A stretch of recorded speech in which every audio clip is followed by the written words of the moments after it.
Let's talk about your beautiful brand, Forvr Mood. Yeah. Where did you draw the inspiration for the name from? I think it's a beautiful name.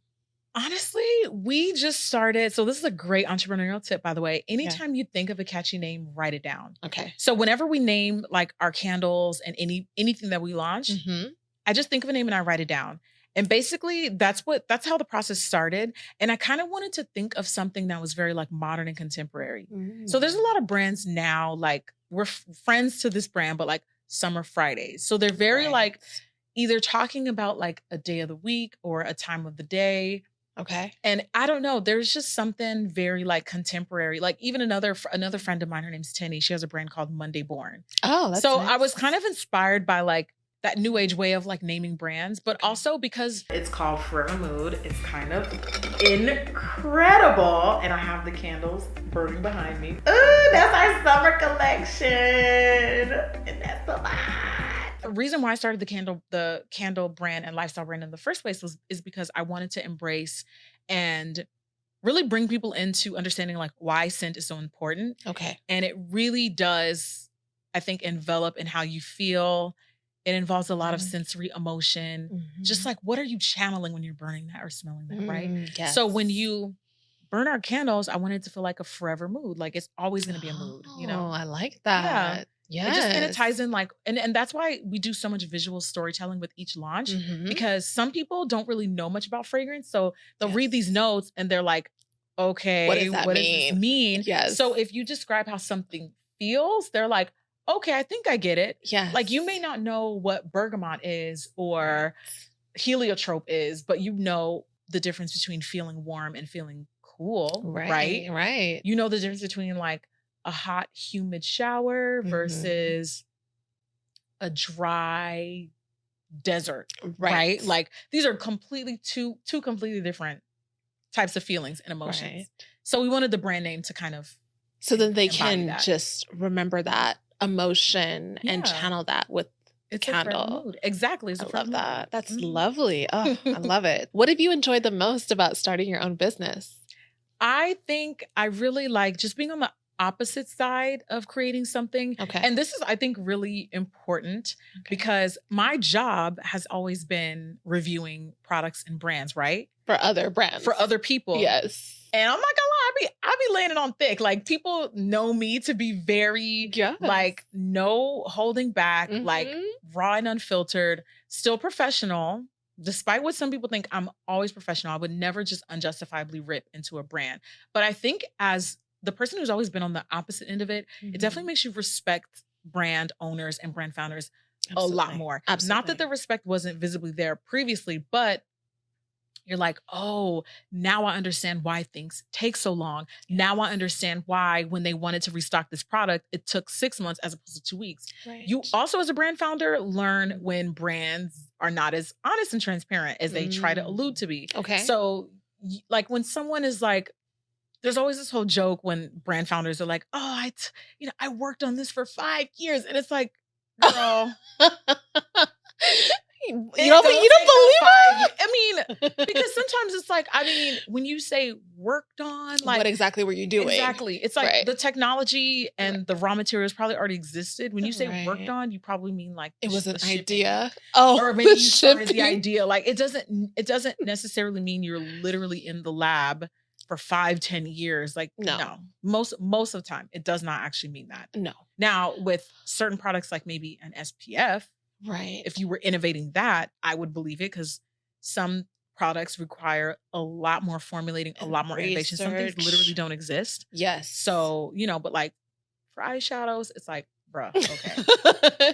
5 years to come up with a shade. Girl. Well, I remember one of our friends, Ngozi, she has a hairline. Yeah. And I remember her saying that she went to China to like research and study in the lab for years. And it took her a while to truly just understand the whole process. That makes sense. Before even starting. That's very valid. So I think that's a little different from like launching something and saying this particular product we worked on and sat on and formulated for 3 years. And it's like, it's highly, highly unlikely. It's not impossible, but it's highly unlikely. Yes. Well, they want to justify it. That's why it costs $500. That's what it ends up. For me, when they try to pose it as like a marketing, when they try to like make it seem like innovated or like reinvented, it's like, it's not likely. But yeah, no, starting like we launched Forvr Mood in 2020, but we've been like preparing for it. It's like 2018, 2017. Wow. We didn't actually like launch it until 2020. Wow. So yeah, that's very valid. Yes. Shout out to Ngozi. No, she's a pioneer. She's amazing. What? Like her hair is phenomenal. Phenomenal. Hair is so complex. It is. So competitive. And it's such a competitive market. So it could not be me. Hats off to Ngozi because she's for real like a pioneer. Yeah. And natural hair extensions at that. If like nobody was doing that. No. Yeah. And there's a lot of duplicates, but I haven't seen anything on the market as nice as hers. No. Heat-free hair. Shout out to Ngozi. Check it out. What is Jackie like as a boss, as a manager? I don't know if I'd want you to be my boss. No, you like, know what? You need to be on time. You know what? Sometimes when people follow me and they're like, I want to work for Forvr Mood. I'm like, no, you don't. Because Jackie as a boss is always going to put you in the best position to succeed if you want it. Okay. Always. But only if you want it. If you don't want it, okay. By all means, I'll be hands off and you can go work somewhere else. That's your prerogative. No judgment. Okay. But I mean, like social media me and like my personality, like when I'm with my family, when I'm with you, my friends. Yeah. I'm at work. Like, we're not here to giggle and kiki. No, we need to get things done. We're here to work, but always within reason. Like, one thing that I'm the proudest of is that a lot of my brand is about like wellness and taking care of yourself. How can I not reflect that behind the scenes? Sure. So when an employee comes to me and they're like, hey, like, started my period, don't feel great. Can I stay home? Of course, without question. Like, it's not even up for discussion. Yes. And even like a recent, one of our employees, she's my producer, like, she's been going through it. But the problem is, and shout out to Iris. We introduced Iris on my channel a couple videos ago. I want to shout out my new producer, Iris, who's in the back. Do you want to say hi, Iris? Hey, y'all. Is you going to come on camera? Oh, girl. But the problem with her is that like, she's great. She works incredibly hard. Right. But like, Iris sometimes doesn't know when to say no. So me and Dennis literally told her, you don't have an option. You're taking a week off. You're taking vacation. And we just told her like, you need to... We all need a boss like you. Really? That's great. I try to be balanced because I didn't have jobs like that would be able to sense when like clearly I'm overworked, clearly I'm going through it, you know, and just allowing me the space and the grace to just like, okay, let me just recenter myself. Because at the same time, when you have a job and you're running on E, you can't even operate to your fullest capacity. No. So then your work starts showing. And I'm not saying that that's the case with Iris because it's not. She's great, but I never want anybody on the team to feel like we work them to the ground, spread themselves thin. We only actively support people in what they say they're willing to do. Okay. So there's previously another time where we had an employee that was like, I want to do this. I want to do this. I want to do this. And we were like, okay, like the person alluded to really wanting to take on more responsibility. Sure. But then left the company and said, we overworked them. And I'm like, but they couldn't handle it. It sounded good, but in reality, it was too much to handle. Exactly. Yes. So, and also the person did not, in my opinion, do a effective job communicating when they felt overwhelmed. Oh, okay. So it's like, we can't do anything if we don't know, and we don't know what we don't know. Right. So if you're saying yes, and then not. Sounds like they probably have a hard time confronting the confronting piece. Maybe. Yeah, maybe. But it's easier just to leave. But that's unfortunate for them. Because you're so kind and understanding, you would have understood. Of course, like without question, like not even up for discussion. Right. Because I just don't feel like it makes sense to have people that work for the company that aren't happy. Right. Because then I don't gain anything from it. You don't gain anything from it. And the entirety of the brand, like I just don't like the idea of having a brand that like presents itself publicly and then privately it's like people are worked to the bone and exhausted. Yeah. I'm not here for that. I know. At all. Which is wonderful. Now, you work with your fiance. Yes. What is that like? Because it can be challenging. It can be fun, but it can also be very challenging working with your partner, just separating work and your personal time. So what is it like working with Dennis? So whenever people ask me for advice on this and they ask, should I, how do you feel about starting a business? Usually, truthfully, the answer I tell them is no, because the chances of you having what me and Dennis have, like, I know this sounds really messed up, but it's extremely rare. Okay. And it works so well for us that I would actually not advise it for other people, because I feel like we're the exception and not the norm. Okay. And you can probably attest to this too, because you have the business with your husband. Right. But it's extremely rare. Somehow it just clicks and it just works. We actually don't really clash when it comes to work. That's great. And Dennis and I play very different roles. So he started Forvr Mood, and I worked more as like the creative director and like the visionary, and like I come up with the sense and I do the storytelling. Right. But he does all the logistic. Well, at the time, he does all the logistic stuff. He does the hiring. Okay. He also does the firing when there is a rare occasion at the fire. Oh, I can't even imagine that. Yeah, but we're very much yin and yang. Like, we play very different roles. And I think it works because we're both alpha, but not in a way that like we're kind of like clashing with each other. Okay. So we play the role extremely well. And I don't know how it works, but it just So works. let's say you had a situation where he had an idea for something. Yeah. Since you're more of the creative director, right? He has an idea and you're like, heck no.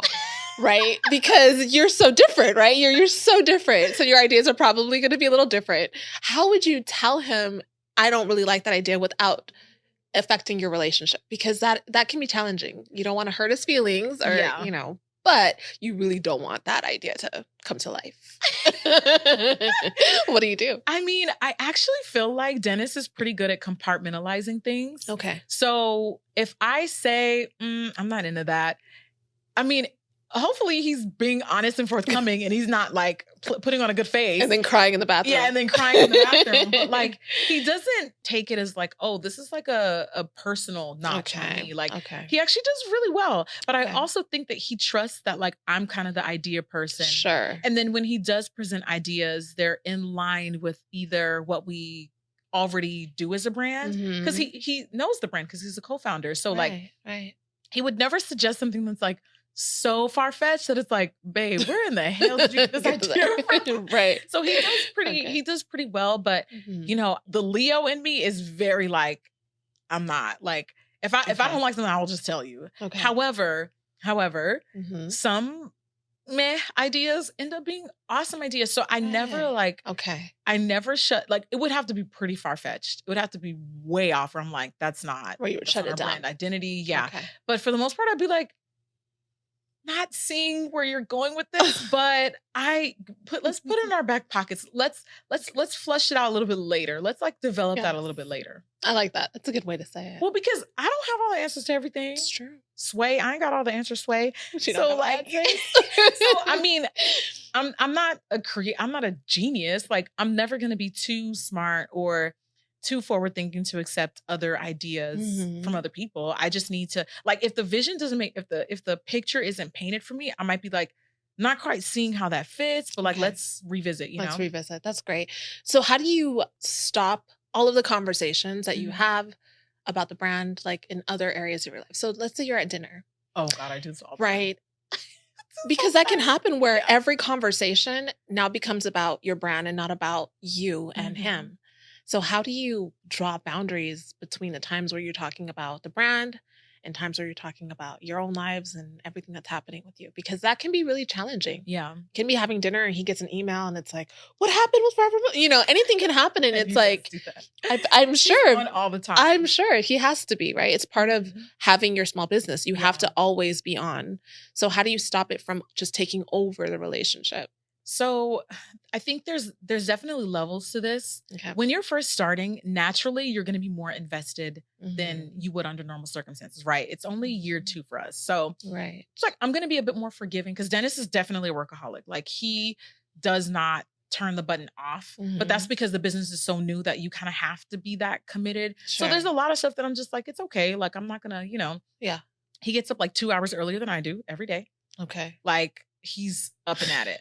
And I don't take it personally because honestly, like, I don't want to do all that. Like, as long as it's taken care of, like, it's fine. But however, when it comes to like dinner, for me, I'm like an evening person. So like after work hours, I don't want to hear that. Like, if it ain't urgent, I'll just be like, babes, let's not talk about work. How was your day, you know? Yeah. And then sometimes he'll like trail off and then start like the conversation will naturally get back to work. And I'm like, no, babes, like, how are you doing? And then he's like, oh, okay, I got it. I'm going back into work. But he needs that though. Yeah. Cause he doesn't even realize he's doing it. Right. So I'm not going to like beat the guy down about it. I'm just like, hey, like, I don't want to talk about that right now. That's good. Pass the corn, please. Chicken. Like, you know, because I feel like it's important, especially for entrepreneurs. Like we don't really have a clocking off moment. Exactly. So balance is very important. Yes. And I just don't think I would be able to function like even in a healthy way if I just talked about work all the time. It's not healthy. It's not. You need balance. That's good. So what are some of the pros and cons of building a brand on a social media platform? The obvious pros are you have a built-in customer base that is willing to give you a chance because they trust you if you are trustworthy, because unfortunately, not every creator is trustworthy, but you almost kind of get like a leg up, which is awesome, because when we first started candles, it was like unexpected. But then I think it clicked for people that were like, oh, well, Jackie loves home fragrance and scent. So they were like, actually, it does kind of make sense. Okay. But I think they expected makeup naturally. Definitely expected makeup. They all expected makeup, which is why when we first launched the brand name and we teased it, because we didn't just come out the gate and tell them candles. We just like tease the name. And I was like, by the way, before y'all get excited, it's not makeup. Okay. And I wanted to just like shut that down just before anyone got, their hopes high. Yes. But I think the pros are, again, having the built-in, like people who will give you a chance, which is nice.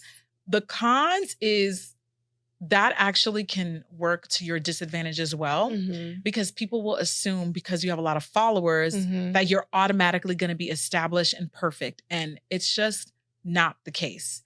And, this conversation has so many nuances because Black-owned brands get a ton of criticism.